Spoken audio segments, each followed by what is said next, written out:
നമസ്കാരം. എല്ലാവർക്കും സ്വാഗതം. ഒരു പ്രോഡക്റ്റിലേക്ക് പുതിയ യൂസേഴ്സ് വരുന്നത് കാണാൻ നല്ല രസമാണ്, അല്ലേ?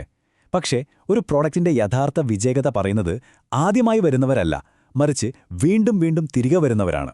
ഇന്ന് നമ്മൾ സംസാരിക്കാൻ പോകുന്നത് അതിനെക്കുറിച്ചാണ്. അപ്പോൾ നമുക്ക് ഈ ഒരു ചോദ്യം വെച്ച് തന്നെ തുടങ്ങാം. ഇതൊരു പുതിയ കോഫി ഷോപ്പ് തുടങ്ങുന്നത് പോലെയാണ്. വഴിയിൽ പോകുമ്പോൾ കൗതുകം തോന്നി ഒരാൾ ഒരു തവണ കയറി കോഫി കുടിക്കുന്നത് പോലെയാണോ നിങ്ങളുടെ യൂസേഴ്സ്? അതോ എല്ലാ ദിവസവും രാവിലെ സ്ഥിരമായി വരുന്നൊരു കസ്റ്റമറെ പോലെയാണോ? ഈ രണ്ടു തരം യൂസേഴ്സ് തമ്മിലുള്ള വ്യത്യാസം മനസ്സിലാക്കുന്നിടത്താണ് നമ്മുടെ വിജയമിരിക്കുന്നത്. ഈ ചോദ്യത്തിനുള്ള ഉത്തരം ഒരിടത്ത് ഒളിഞ്ഞിരിപ്പുണ്ട്: ആവർത്തിച്ചുള്ള ഉപയോഗം, അതായത് റിപ്പീറ്റ് യൂസേജ്. ഇത് തന്നെയാണ് ഒരു പ്രോഡക്റ്റിന് ശരിക്കും മൂല്യമുണ്ടോ, യൂസേഴ്സിന് അതിനോടൊരു ബന്ധം തോന്നുന്നുണ്ടോ എന്നൊക്കെ തെളിയിക്കുന്ന ഏറ്റവും പ്രധാനപ്പെട്ട കാര്യം. നിങ്ങളുടെ യൂസേഴ്സിന് അങ്ങനൊരു ബന്ധമുണ്ടോ? അതാണ് നമ്മൾ കണ്ടെത്താൻ പോകുന്നത്. നമ്മളിന്ന് എന്തൊക്കെയാണ് നോക്കാൻ പോകുന്നതെന്നല്ലേ? ആദ്യം എന്തുകൊണ്ട് റീപീറ്റ് യൂസേജ് പ്രധാനമാണെന്ന് നോക്കും. പിന്നെ അത് അളക്കാനുള്ള പ്രധാനപ്പെട്ട മെട്രിക്കുകൾ ഏതൊക്കെയാണെന്ന് കാണും. സംഖ്യകൾക്ക് പിന്നിലുള്ള പെരുമാറ്റങ്ങൾ എങ്ങനെ മനസ്സിലാക്കാം, എന്താണൊരു മികച്ച സ്റ്റാൻഡേർഡ്, പിന്നെ ഏറ്റവും പ്രധാനമായി ഇതെല്ലാം എങ്ങനെ മെച്ചപ്പെടുത്താം എന്നതിനെക്കുറിച്ചും നമ്മൾ സംസാരിക്കും. അപ്പോൾ ആദ്യത്തെ ഭാഗം, എന്തുകൊണ്ടാണ് ഈ വിഷയം ഇത്രയധികം പ്രാധാന്യമർഹിക്കുന്നത്? കാരണം നിങ്ങൾക്ക് യഥാർത്ഥത്തിൽ ഒരു പ്രോഡക്റ്റ് മാർക്കറ്റ് ഫിറ്റ് ഉണ്ടോയെന്ന് തെളിയിക്കുന്നതിൻ്റെ അടിത്തറയാണ് ഈ ആവർത്തിച്ചുള്ള ഉപയോഗം മനസ്സിലാക്കുന്നത്. അപ്പോൾ എന്താണ് ഈ ആവർത്തിച്ചുള്ള ഉപയോഗം എന്ന് പറഞ്ഞാൽ? യൂസേഴ്സ് എത്ര തവണ ഒരു പ്രോഡക്റ്റിലേക്ക് തിരികെ വരുന്നു, അത് എത്രത്തോളം ആക്റ്റീവായി ഉപയോഗിക്കുന്നു എന്നതിൻ്റെ ഒരു അളവാണിത്. ഇവിടെ ഏറ്റവും പ്രധാനപ്പെട്ട വാക്ക് സജീവമായി എന്നതാണ്.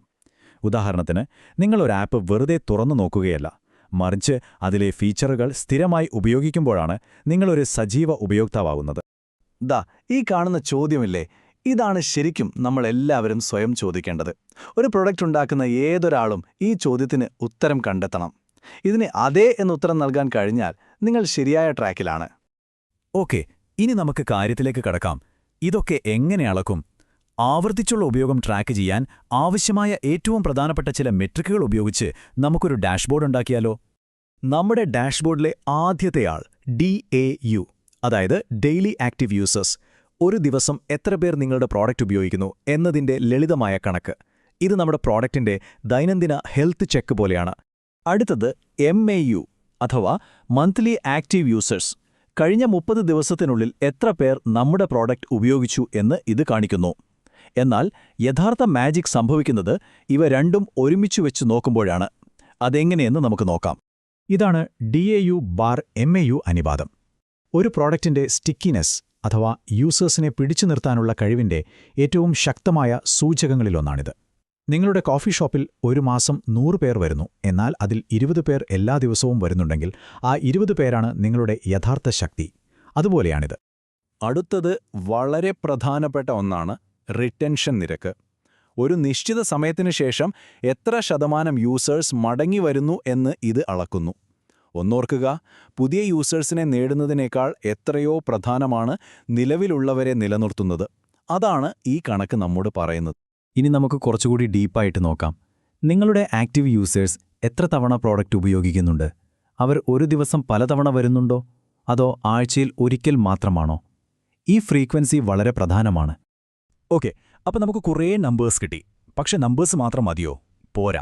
ഈ നമ്പറുകൾക്ക് പിന്നിലുള്ള ആളുകൾ യഥാർത്ഥത്തിൽ എന്തു ചെയ്യുന്നു എന്ന് നമ്മൾ അറിയണം. കാരണം ഓരോ ക്ലിക്കിന് പിന്നിലും ഓരോ കഥയുണ്ട്. നമുക്ക് ആ കഥകൾ കേൾക്കാം. ശ്രദ്ധിക്കേണ്ട ചില കാര്യങ്ങൾ എന്തൊക്കെയാണെന്ന് വെച്ചാൽ, നിങ്ങളുടെ പ്രധാന ഫീച്ചറുകൾ യൂസേഴ്സ് വീണ്ടും വീണ്ടും ഉപയോഗിക്കുന്നുണ്ടോ? അവർ ദിവസേന നിങ്ങളുടെ പ്രോഡക്റ്റുമായി ഇടപഴകുന്നുണ്ടോ? അവർ പർച്ചേസുകളോ സബ്സ്ക്രിപ്ഷനുകളോ പുതുക്കുന്നുണ്ടോ?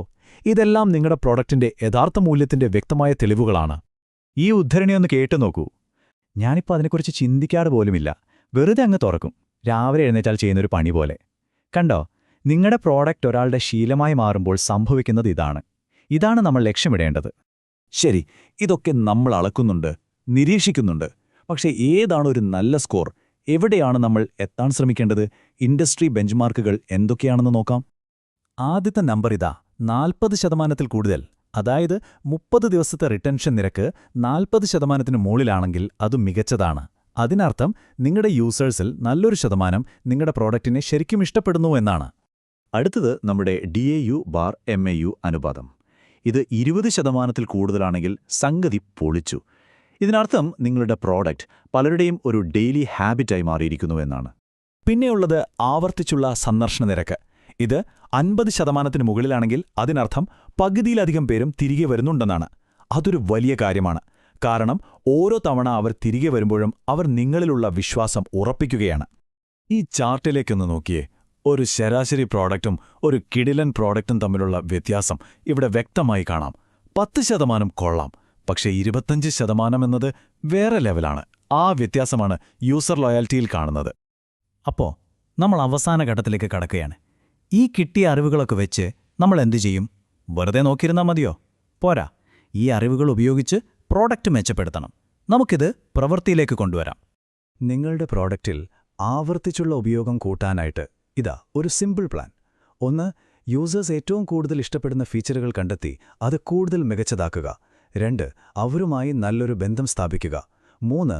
അവരുടെ ഫീഡ്ബാക്ക് ശ്രദ്ധയോടെ കേൾക്കുക. 4. ധൈര്യമായി പുതിയ മാറ്റങ്ങൾ പരീക്ഷിച്ചു നോക്കുക. അപ്പോൾ നമ്മളെന്താണെന്ന് മനസ്സിലാക്കിയത്? ഈ ആവർത്തിച്ചുള്ള ഉപയോഗമെന്ന് പറയുന്നത് വെറുമൊരു കണക്കല്ല. അത് നിങ്ങളുടെ യൂസേഴ്സുമായി നിങ്ങൾ ഉണ്ടാക്കിയെടുക്കുന്ന വിശ്വാസത്തിൻ്റെയും മൂല്യത്തിൻ്റെയും ഒരു ബന്ധമാണ്. പോകുന്നതിന് മുൻപൊരു ചോദ്യം. നിങ്ങളുടെ ഒരു യൂസറെ കൂടി നാളെ തിരികെ കൊണ്ടുവരാൻ നിങ്ങളുടെ പ്രൊഡക്റ്റിൽ ചെയ്യാൻ കഴിയുന്ന ആ ഒരു ചെറിയ മാറ്റം എന്തായിരിക്കും? ഒന്ന് ആലോചിച്ച് നോക്കൂ. ഈ ചിന്തയോടെ നമുക്കിന്ന് അവസാനിപ്പിക്കാം. അടുത്ത തവണ കാണുന്നതുവരെ നന്ദി.